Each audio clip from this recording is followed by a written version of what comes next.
Inizia oggi il nuovo anno scolastico, il messaggio dell'assessore regionale all'istruzione Turano. Il Leonardo apre le porte alle prime classi al Teatro della Valle. Il Politi accoglie i nuovi arrivati con i carretti Games. A Ioppolo inaugurata la nuova scuola dell'infanzia ristrutturata. Operazione antibracconaggio dei carabinieri di Cammarata, 8 fucili sequestrati e 13 persone denunciate. A Palermo si insede il nuovo comandante dell'esercito italiano in Sicilia, a Trapani quello nuovo. Nuova seduta del Consiglio Comunale a Favara, approvato solo un punto all'ordine del giorno, la seduta è caduta per ben 2 volte. Nuovo acquisto dell'Agragas Calcio, un attaccante di livello proveniente dall'AEK Atene, Christopoulos.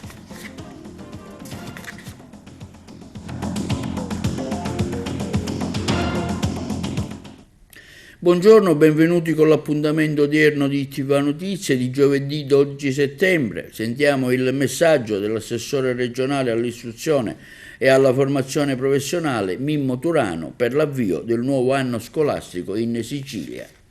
Ragazzi, oggi comincia l'anno scolastico, io sono molto contento di potervi augurare un anno sereno, un anno pieno di impegno. Vedete, un ciclo di studi comincia e si chiude con l'impegno dei ragazzi e anche con il sostegno dei genitori. Noi come quest'anno abbiamo fatto un'operazione molto importante, abbiamo provato a mettere ordine in un mondo dove qualcuno faceva il furbetto e il merito, l'impegno, il sacrificio sono quelli che nella vita distinguono la carriera di un uomo e la vostra oggi è soltanto limitata all'impegno scolastico. Fatelo seriamente e correttamente e vedrete che nella vita vi troverete bene. Qualcuno di voi si è lamentato con me perché ho fatto cominciare la scuola il 12 settembre piuttosto che il 16 settembre. Vi chiedo scusa per questo, però ci ho ragionato, sapete perché? Perché la temperatura tra il 12 e il 16 settembre non cambia, cambia però la possibilità di fare una vacanza più lunga, molto più lunga durante il corso dell'anno scolastico, perché con i favori del calendario avrete delle vacanze lunghissime a Natale e Pasqua, cioè quando siete stanchi del vostro impegno scolastico e un periodo di riposo vi può aiutare. Ecco perché vi dico che 3 giorni prima, dopo 3 mesi di vacanza, si possono smaltire facilmente, 2 vacanze lunghe vi aiutano tanto. Buona scuola, buon impegno, buon lavoro a tutti voi, un saluto ai docenti, agli insegnanti, e ai dirigenti scolastici, al personale della scuola tutto e un'attenzione particolare ai genitori che hanno un compito molto gravoso, aiutare i figli in un momento molto difficile come quello dell'avvio dell'anno scolastico, ma non abituiamoli a scorciatoie. Poi fatemi salutare il dottore Pierro, che è stato un direttore scolastico regionale molto efficiente, che è stato premiato e va a Roma, e con lui abbiamo avuto una grande collaborazione. Back to School è questa l'iniziativa che si è svolta stamani per l'accoglienza delle prime classi dell'Istituto Leonardo di Agrigento, diretta da Patrizia Pilato, in collaborazione con gli insegnanti del Dipartimento di Lettere e Storia dell'Arte presso il Teatro della Panoramica dei Templi. Noi abbiamo seguito l'evento.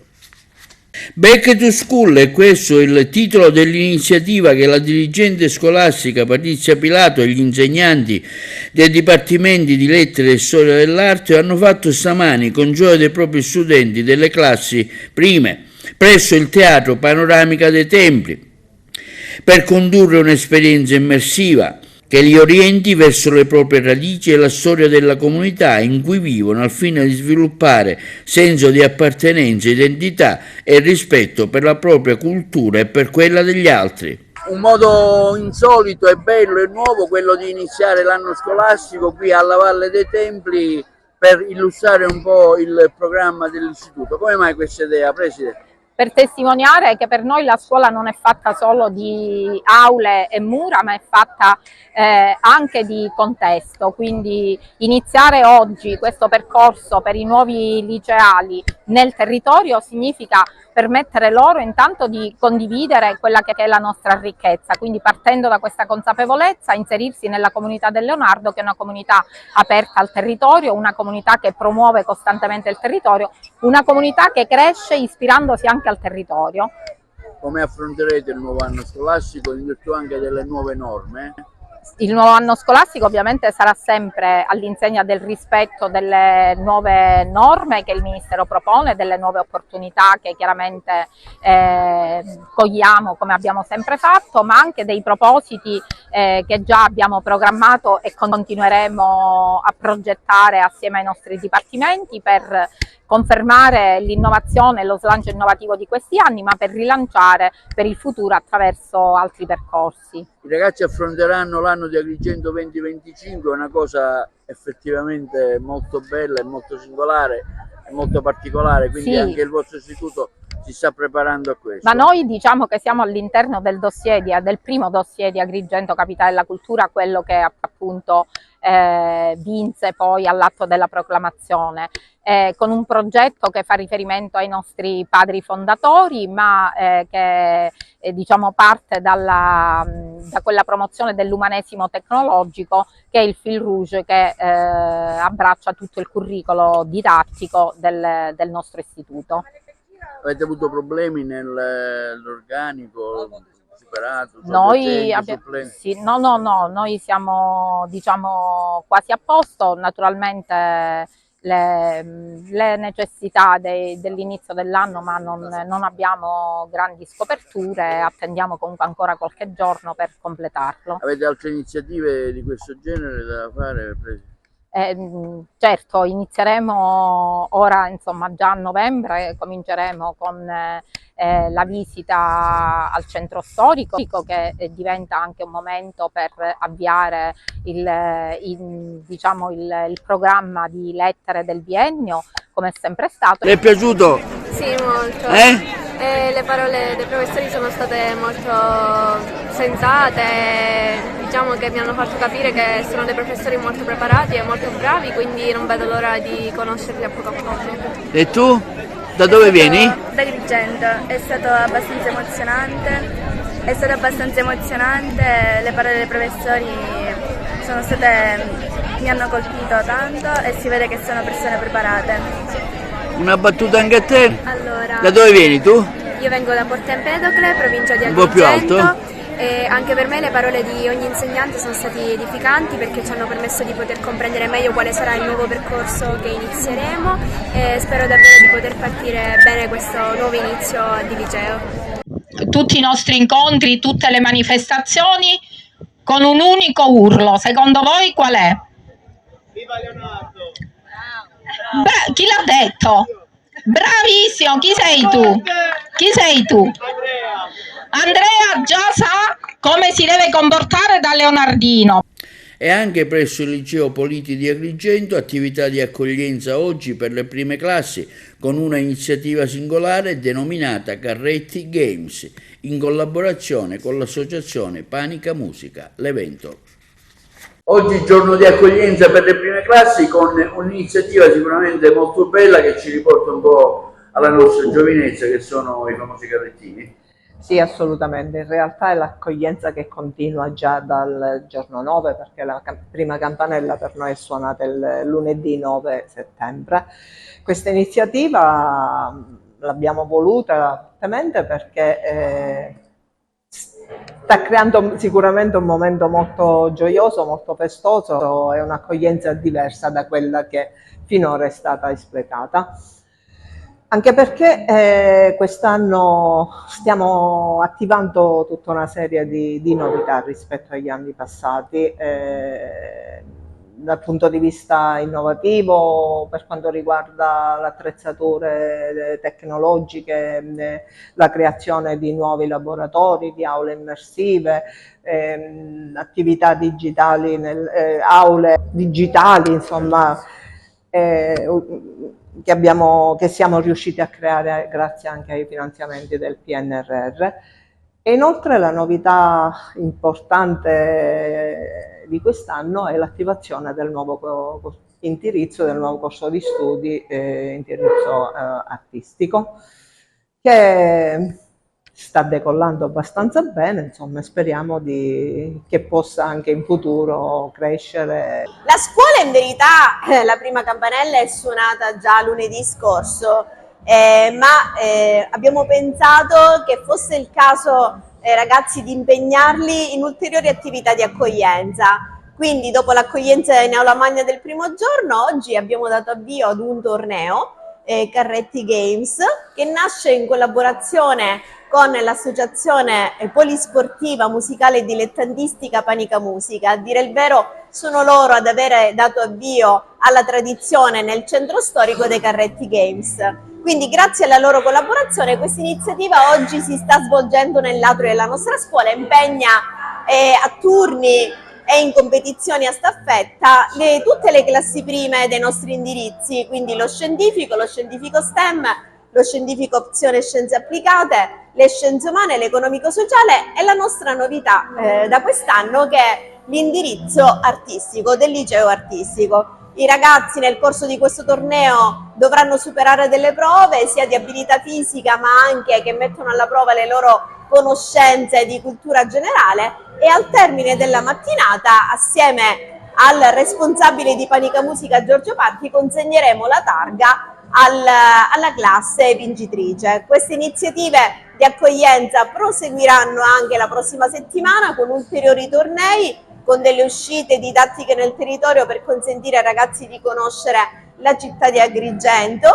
E poi ancora avremo anche un'iniziativa predisposta per la prima classe del liceo artistico che si svolgerà presso la tipografia Mayra per lavorare sul logo del nostro liceo Raffaello Politi e predisporre delle magliette. E a Ioppolo Giancaccio è inaugurato dal sindaco Migliara il nuovo plesso della materna e primaria dopo la ristrutturazione, il servizio.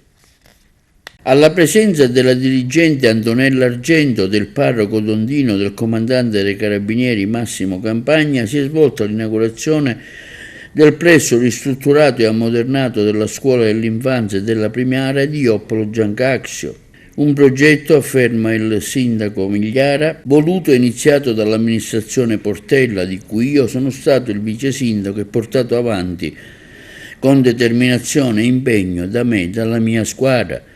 Tagliare il nastro tricolore per me è stata un'emozione indescrivibile, afferma il primo cittadino, perché ha segnato un nuovo inizio per i bambini di Ioppolo Giancaccio. Credo che per un sindaco consegnare una scuola nuova, efficiente e all'avanguardia sia uno dei più traguardi significativi del proprio mandato. Questa scuola sarà il luogo dove i miei figli e i bambini ioppolesi cresceranno, impareranno e inizieranno il loro percorso per diventare donne e uomini pieni di sogni e di obiettivi. Grazie di cuore a tutti coloro che hanno creduto in questo sogno e grazie ai bambini, alle insegnanti e alla comunità presente per avere condiviso con me, la mia amministrazione, questo giorno speciale, quanto dichiarato da Domenico Migliara, primo cittadino di Ioppolo Giancaccio. Vediamo ora un servizio proveniente da Cirreale sulle problematiche di una giovane disabile Gaia all'inizio dell'anno scolastico. Le interviste ai genitori. Oggi Gaia è a scuola, di fatto però senza le figure che necessitano affinché lei possa frequentare in sicurezza e in serenità. Assolutamente sì, perché come noi sappiamo a fine anno viene redatto un PEI, un verbale del PEI, che è un progetto per l'inclusione diciamo dello star bene, di salute e di istruzione della piccola alunna con patologie diversamente abili e con la scuola, appunto dopo che è stato redatto questo verbale, con la scuola ci siamo attivati e io devo ringraziare la segreteria che tempestivamente abbiamo mandato tutte le richieste. Ti dico le date delle richieste che noi abbiamo mandato lì con la scuola al comune di competenza. L'ASACOM, che è l'assistente alla comunicazione e deambulazione, l'abbiamo mandata il 27 giugno. Invece per l'assistente igienico personale c'è un'altra figura in più per Gaia dove è scritto sul PEI, e il PEI, ricordo, è un documento sacrosanto, è stato inviato il 10 luglio. Quindi non capisco, il comune, io ci sono andato ai tempi, i primi di settembre, se non vado errato fine agosto, Ho detto cortesemente, già avete tutto, vi è arrivato tutto, ce la facciamo per il 12 avere queste figure Gaia? Silenzio. Oggi ne abbiamo 12, oggi si viola palesemente un diritto all'istruzione di una bambina diversamente abile. La bambina di fatto non può entrare in classe perché non avendo queste figure si troverebbe in seria difficoltà e voi siete qui a tutela di vostra figlia perché se ci dovesse essere una necessità siete pronti a correre. Assolutamente sì, voglio ricordare l'anno scorso c'è stato un episodio che Gaia ha avuto, diciamo, perché voglio ricordare che Gaia ha una patologia che ha solamente un rene, quindi l'altro rene non è tanto funzionante bene, quindi ha delle difficoltà a livello urinario, a livello intestinale, no? Quindi può avere delle piccole deficit a livello di feci. No? L'anno scorso noi abbiamo avuto un episodio dove mi hanno chiamato di urgenza, io ero a Zafferana, mi hanno chiamato di urgenza perché Gaia aveva fatto il suo.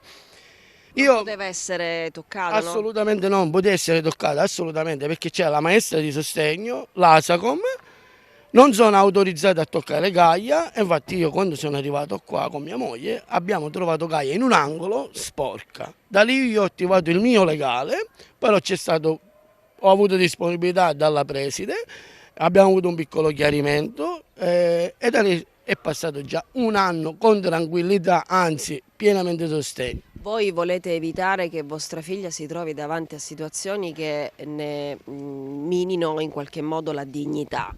Assolutamente sì, la dignità non si tocca. La dignità di una bambina non si tocca. La vostra battaglia comincia da quando Gaia viene al mondo, perché è stato un continuo dover dimostrare qualcosa che invece è un suo diritto. Assolutamente sì, è da 5 anni che noi lottiamo, con un'istituzione abbastanza grossa, no? Come lei sa, l'INPS, ma l'abbiamo portata in tribunale alla fine. Perché noi siamo stati buoni a chiedere, buoni a essere disponibili verso frontalmente, ma poi non c'è stato nessun riscontro e l'abbiamo portato in tribunale. Il tribunale, Gaia ha vinto e ora ricominciamo? Adesso non più con l'INPS, ma ricominciamo con un altro ente che, tra l'altro, mi ne assumo le responsabilità di quello che dico, da 5 anni è stata assente su Gaia.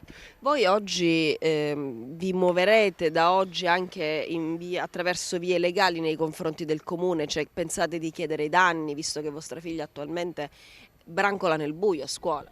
Allora, dato che oggi già si viola in automatico, dico, ne abbiamo 12 e il decreto ministeriale regionale dice che oggi ufficialmente inizia la scuola, oggi si viola un diritto.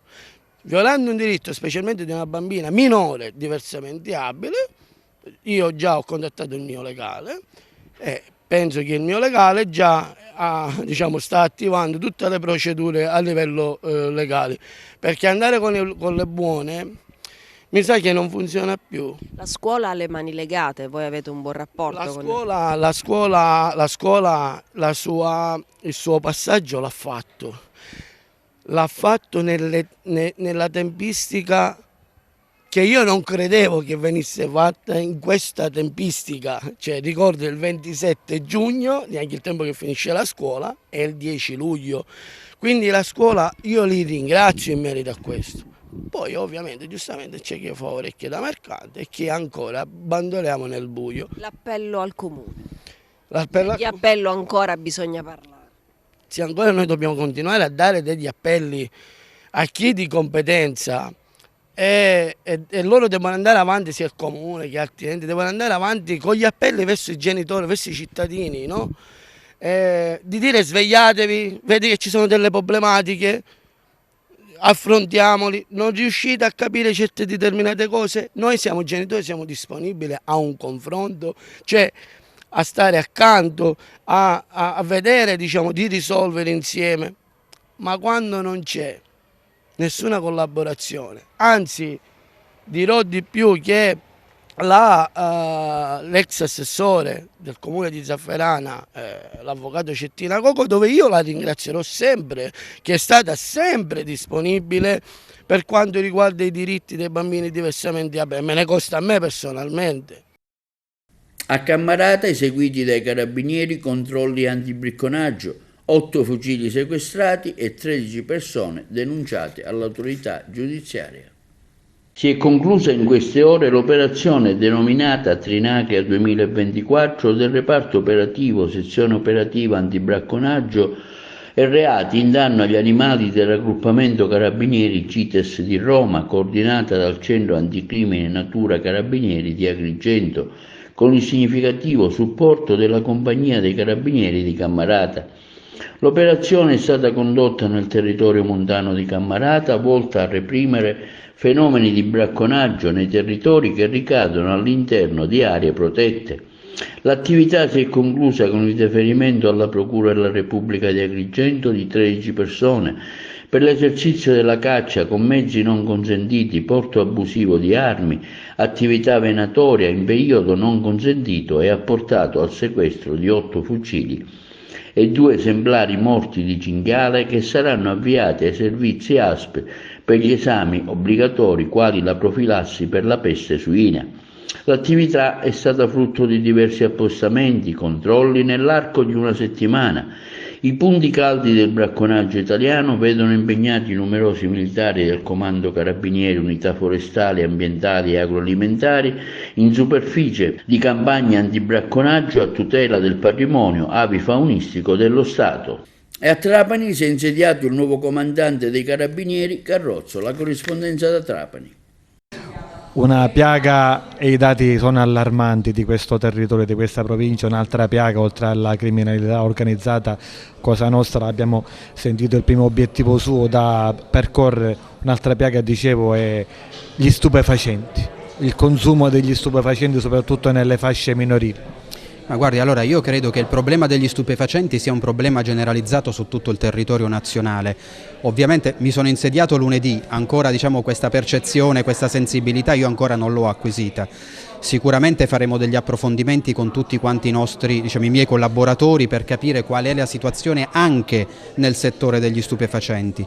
Per quella che è la mia esperienza è chiaro che la gestione dello stupefacente normalmente è una linea di approvvigionamento della criminalità organizzata, quindi fare contrasto alla criminalità organizzata significa anche capire quali sono le dinamiche che caratterizzano la criminalità organizzata su questo territorio in direzione della gestione dello stupefacente. Questa è la mia esperienza. Quindi quando io parlo di contrasto alla criminalità organizzata non parlo semplicemente l'arresto del mafioso X piuttosto che del mafioso Y, ma significa anche andare a capire quali sono tutte le dinamiche, le linee appunto come dicevo prima di approvvigionamento delle ricchezze di Cosa Nostra, e gli stupefacenti sicuramente non possono essere tralasciati. Poi è chiaro che su tutto il territorio nazionale abbiamo riscontrato un consumo di sostanze stupefacenti. Quello che possiamo assicurare è che sicuramente monitoreremo anche questo aspetto. Il rapporto fra voi e noi della comunicazione è importante. Finora l'ufficio stampa dell'Arma Provinciale è stato gestito magistralmente dall'appuntato Lacomare. Questi rapporti continueranno?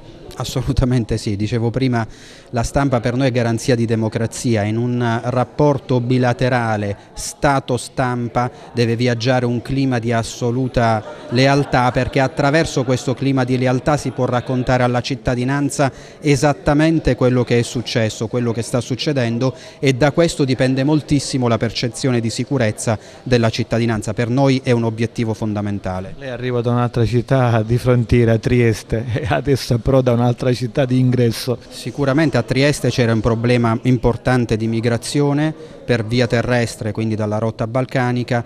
Qui ovviamente avviene attraverso il mare, quindi diciamo che Pantelleria diventa un centro fondamentale poi di smistamento di un fenomeno che è difficilissimo infrenare. Da parte nostra ovviamente ci sarà la massima attenzione e collaborazione soprattutto nei confronti della Polizia di Stato, che è la forza di polizia che si occupa specificamente della materia dell'immigrazione.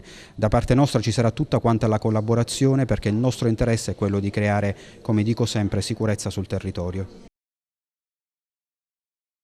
E il generale di brigata Francesco Principe, il nuovo comandante dell'esercito italiano in Sicilia. L'alto ufficiale subentra al generale di corpo d'armata Maurizio Scardini. Oggi la cerimonia di insediamento a Palermo. Il servizio dei colleghi. La chiusura di un ciclo, 5 anni di impegno in questo prestigioso comando che pone le sue forze al servizio altruistico della popolazione.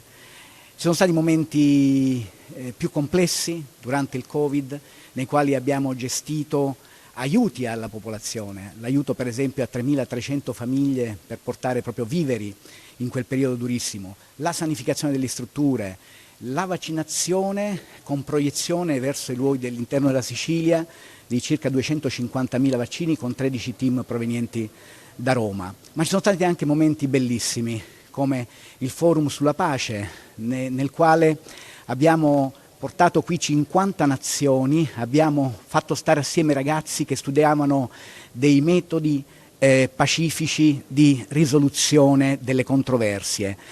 Tutti i ragazzi che saranno il nostro futuro. Ho scoperto, ho toccato con mano come Palermo e i giovani palermitani si avviino verso questo Ateneo che è una fucina di talenti, ma i giovani stessi palermitani ci sono stati accanto proprio perché ci siamo avvicinati a loro, sono stati interessati, abbiamo aperto delle strutture, abbiamo aperto delle grandi strutture storiche proprio per offrire loro la possibilità di toccare con mano quello che è il patrimonio dei cittadini, perché le nostre strutture devono essere aperte al pubblico così come noi abbiamo fatto e continuiamo a fare. Un impegnativo incarico, però anche un incarico tanto agognato, nel senso che con oggi raggiungo un punto desiderato, perché la mia esperienza in Sicilia è la prima volta, però c'è stata una prima volta nel lontano 92, quando con i Vespi siciliani ero stato impiegato in questa bellissima terra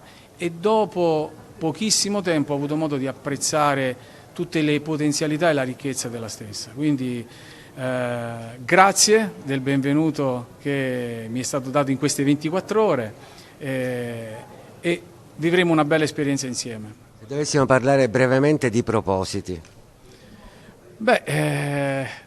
Sono 24 ore da qui a Palermo, il proposito è sicuramente quello di diventare parte di questo tessuto sociale, di questa città e di questa terra, di tutta la Sicilia. Quindi un lavoro facile, perché so che l'esercito in Sicilia è amato e quindi all'inizio mi toccherà, avrò soltanto il piacere di confermare quella che è la nostra attività. Un medico aggredito al carcere San Lorenzo di Contrada Petrusa ad Agrigento, interviene il presidente dell'Ordine dei Medici, Santo Pitruzzella. Occorre intervenire per evitare il ripetersi di tali episodi. Il servizio. L'Ordine dei Medici di Agrigento interviene circa il medico aggredito al carcere San Lorenzo. Ancora una volta apprendiamo di episodi di violenza a danno dei medici. L'ultimo in ordine di tempo è avvenuto nel carcere Pasquale di Lorenzo, in Contrada Petrusa ad Agrigento, dove un detenuto ha picchiato il medico di guardia causandogli diverse lezioni. Così Santo Pitruzzella, presidente dell'Ordine dei Medici Chirurghi e Odontoiatri di Agrigento, interviene sulla vicenda accaduta alla casa circondariale di Contrada Petrusa, dove un detenuto ha aggredito il medico di guardia arrecandogli lesioni ritenute meritevoli di approfondimenti.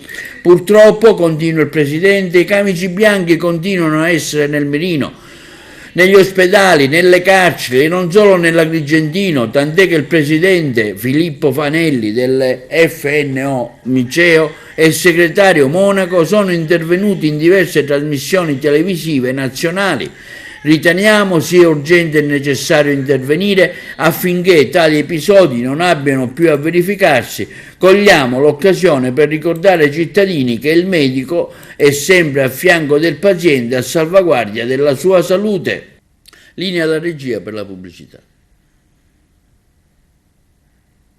È rimasto praticamente inevaso il lungo ordine del giorno del Consiglio Comunale di Favara, approvato un solo punto relativo al regolamento di polizia mortuaria e gestione del cimitero, con la seduta che è caduta per ben 2 volte per mancanza di numero legale. Ce ne parla meglio il collega di Favara, Giuseppe Moscato. Nonostante un corposo ordine del giorno con 20 punti in discussione, il Consiglio Comunale di Favara, nelle 2 sedute, la prima e la seconda convocazione, riesce a trattare ed approvare un solo punto operativo e discutere 2 interrogazioni e una mozione, per poi cadere per mancanza di numero legale per l'uscita dalla sala di diversi consiglieri. È ormai un film già visto che si ripete da tempo e che vede in primo piano lo scontro tra una parte di opposizione, che è maggioranza numerica in aula, e il sindaco Antonio Palumbo e la sua amministrazione comunale, che sfocia in scontro diretto in aula con la non presenza dei consiglieri o la loro uscita subito dopo l'appello e la trattazione di qualche punto. È stato così martedì scorso con il Consiglio Comunale, che si è riunito alle ore 19. Dopo l'approvazione dei canonici verbali delle sedute precedenti, è stato prelevato il punto relativo alla modifica del regolamento di polizia mortuaria, che è stato approvato dai presenti. Quindi la discussione di 2 interrogazioni ed una mozione che hanno dato vita ad un vivace dibattito, terminato comunque con la caduta della seduta per mancanza di numero legale. Stessa situazione che si è ripetuta nella seduta di aggiornamento di ieri, mercoledì 11 settembre, con la discussione che è ripresa proprio sulla mozione della fase emergenziale dell'emergenza idrica. Votata detta mozione, la seduta è nuovamente caduta per mancanza di numero legale e dovrà essere riconvocata dalla Presidente. Come dicevamo, rimane inevaso il lungo ordine del giorno, con in evidenza la variazione di bilancio per la realizzazione di un asilo nido di 60 posti con fondi del PNRR e il progetto per la realizzazione di una nuova fermata della rete ferroviaria italiana in zona San Benedetto relativa alla connessione urbana. Sulla mancata discussione ed approvazione di questi 2 argomenti intervengono i capigruppo consiliari di Alleanza Verdi-Sinistra Pasquale Cucchiara e del Partito Democratico Salvatore Bellavia, i quali esprimono profonda delusione per come si sono conclusi i lavori. La parte più responsabile dell'opposizione, pur di boicottare il lavoro profuso dall'amministrazione, è disposta anche a danneggiare la città, si legge in una nota congiunta dei 2 capigruppo. Nei fatti, Favara rischia seriamente di perdere la costruzione di un nuovo asilo nido nella zona di Favara Ovest e la realizzazione di una nuova fermata ferroviaria in zona San Michele, dove insiste il presidio ospedaliero. I 2 capigruppo esprimono comunque soddisfazione per l'approvazione della loro mozione, avente come oggetto proposte per la gestione della fase emergenziale e pianificazione per il superamento della crisi idrica e la modifica del regolamento comunale di polizia mortuaria e attività funebre. E vediamo ora un servizio sui giovani in fuga dei colleghi di Trapani. La Sicilia è la seconda regione per emigrazione giovanile, con una percentuale di persone in cerca di una occupazione che sfiora il 45% e forti difficoltà nell'accesso al mercato del lavoro. In termini di disoccupazione tocca il 31,2% contro la media nazionale del 16,7% e quella europea dell'11,2%. Dati alla mano, CGIL Will Sicilia hanno partecipato all'incontro con il governo regionale atteso da 5 anni, ma in assenza dell'assessore Albano, sull'avvio di un percorso consultivo e propositivo proprio di partecipazione giovanile, come previsto non solo dalle norme di indirizzi europei, ma anche dalla stessa legge regionale.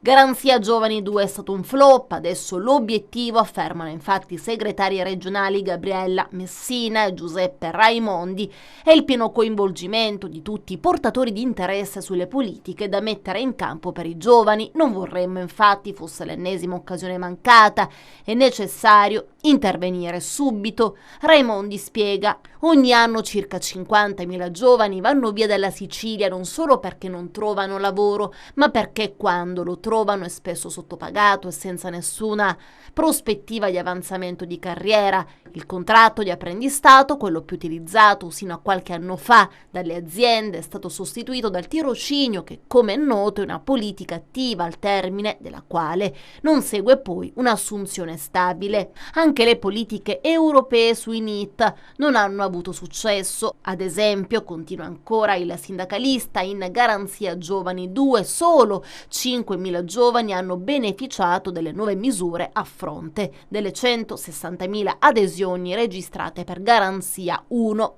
Stessa sorte è toccata al target 1 del Pargol Sicilia, finanziato con le risorse del PNRR. Auspichiamo per il futuro un'attività di governo che coordini le azioni messe in campo dai vari rami dell'amministrazione regionale riguardo le politiche giovanili. La segretaria regionale CGIL Gabriella Messina aggiunge: è necessario che le politiche giovanili siano declinate trasversalmente, ciò richiede un coinvolgimento complessivo delle ragazze e dei ragazzi, includendo tutto l'ampio mondo delle associazioni giovanili. Il governo regionale deve cambiare metodo rispetto a quello utilizzato col programma triennale per le politiche 2024-2026 in ambito giovanile, adottato in assenza di una consultazione preventiva e scollegato da un'analisi del contesto regionale attuale. La norma prevede infatti il coinvolgimento di tutti gli stakeholder affinché le esigenze concrete dei giovani possano essere rappresentate.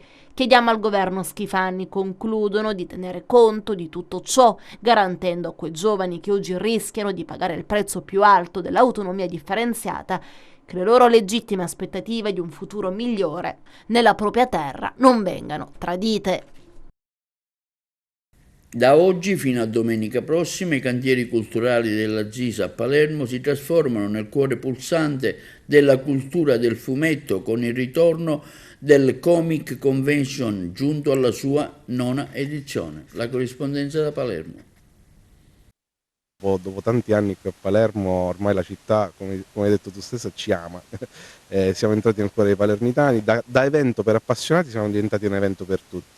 Quindi come ogni anno io invito le famiglie a venire qui a trascorrere un'intera giornata all'insegna della cultura e del divertimento.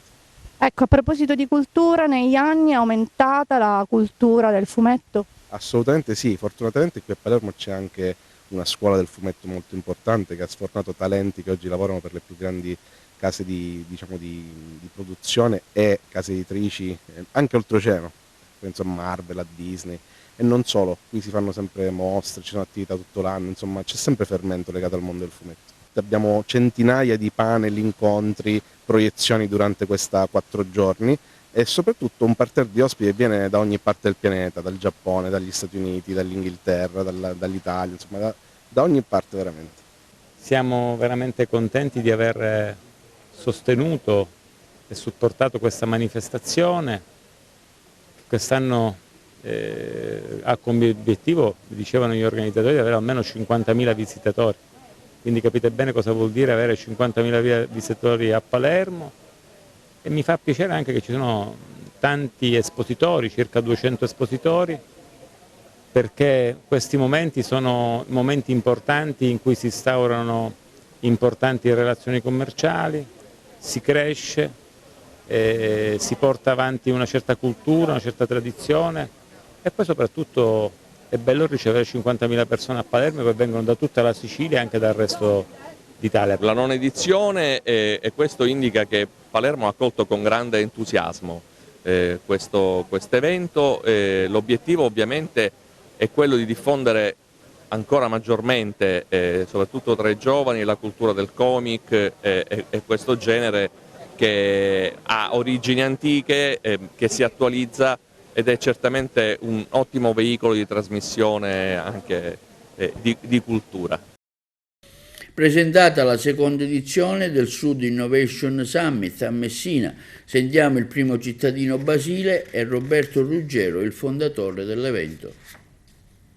Si è tenuta l'11 settembre presso la sala stampa dell'Ars di Palermo la presentazione della 2ª edizione del Sud Innovation Summit, a conferma dell'importanza regionale dell'evento per tutto il Sud Italia.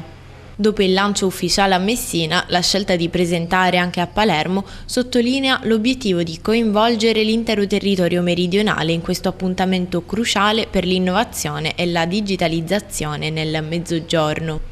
Il summit si svolgerà a Messina il 3 e il 4 ottobre e riunirà start-up, università, istituzioni e corporate per discutere e promuovere soluzioni innovative. Sud Innovation Summit che, come ho avuto modo di dire, non è più un evento ma vuole essere un'agenda, un sistema strutturale per fare conoscere il comparto tecnologico nell'ambito della nostra città. Ci siamo candidati e ci candidiamo con il Costruendo Hub Tecnologico ad essere punto di riferimento anche per l'intelligenza artificiale. Oggi la tecnologia è all'ordine del giorno della nostra quotidianità, di tutti i comparti economici e commerciali. La nostra città è punto di riferimento ingresso della Sicilia e vogliamo dimostrare, così come abbiamo fatto l'anno scorso e come stiamo continuando a fare quest'anno, che è possibile a Messina creare un punto di riferimento anche per la Sicilia. Quindi non è una candidatura singola, ma l'ambizione di poter far comprendere come Messina oggi è centrale anche nel comparto tecnologico. Seconda edizione del Sud Innovation Summit, quest'anno ci siamo proposti di passare dall'ispirazione all'azione, provando a coinvolgere tutto l'ecosistema e i stakeholder del Meridione, l'ecosistema di cui tanto si parla ma che poi in realtà pochi fanno, specie al sud c'è, come dire, una protezione del territorio anche eccessiva. Si deve comprendere che in realtà l'unica via per colmare il gap esistente è quella, diciamo, di fare davvero ecosistema. Lo proviamo a fare da Messina quest'anno, ci sono delle novità rispetto all'anno scorso, a partire proprio dalla competition. Abbiamo la Sud Innovation Champions per start-up, progetti di ricerca e spin-off universitari. Abbiamo tanti comuni di partner proprio in quest'ottica di tutto il Meridione. Stiamo facendo una fotografia all'innovazione, allo stato dell'innovazione al sud, col contributo e la collaborazione di professori universitari che di provenienza appunto da tutti gli atenei delle varie regioni, Puglia, Calabria, Sicilia, Sardegna, tutte sostanzialmente.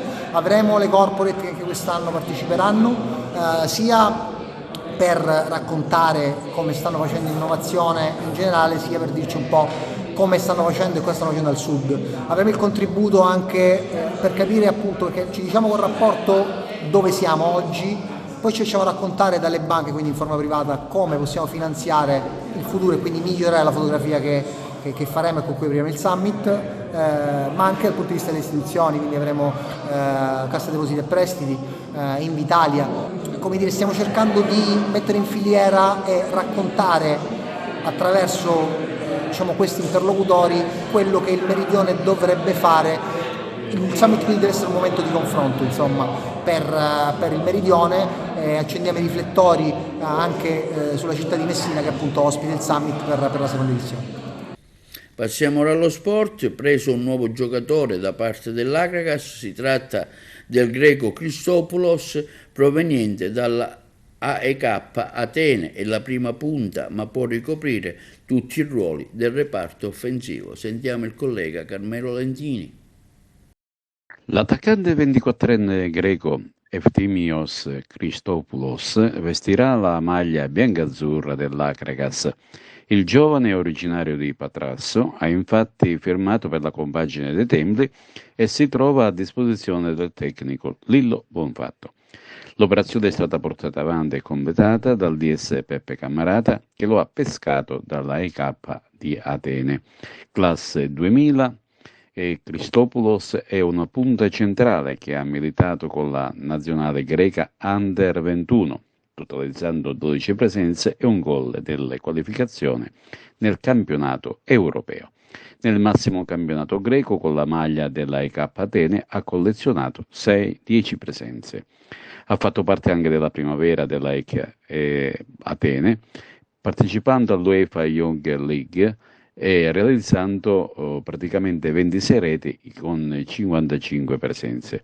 Arriva in Italia e con l'Akragas cerca il trampolino di lancio giusto per iniziare un percorso da titolare ed affermarsi definitivamente nel mondo del calcio. Prime squalifiche invece stagionali dopo la prima giornata di campionato. Il giudice sportivo ha fermato il tecnico del Pompei Gianluca De Angelis per una giornata ed i calciatori Francesco Cannino del Castrum Favara e Fabrizio Morelle Buschiazzo, sempre del Pompeo, tutte e due per una giornata. E questo è tutto per TVA Notizie di oggi, 12 settembre. Vi ricordiamo che i programmi di TVA si possono vedere in tutta Italia sul canale 268 del digitale terrestre. per le smart TV, in streaming sul sito www.televideoagrigento.tv e il telegiornale sul canale 93 di Video Sicilia alle ore 15, alle 20, con replica la mattina alle 9. Inoltre, chi vuole vedere i nostri servizi vengono caricati sul nostro canale YouTube Televideo Agrigento. E questo è tutto e vi auguriamo una buona serata.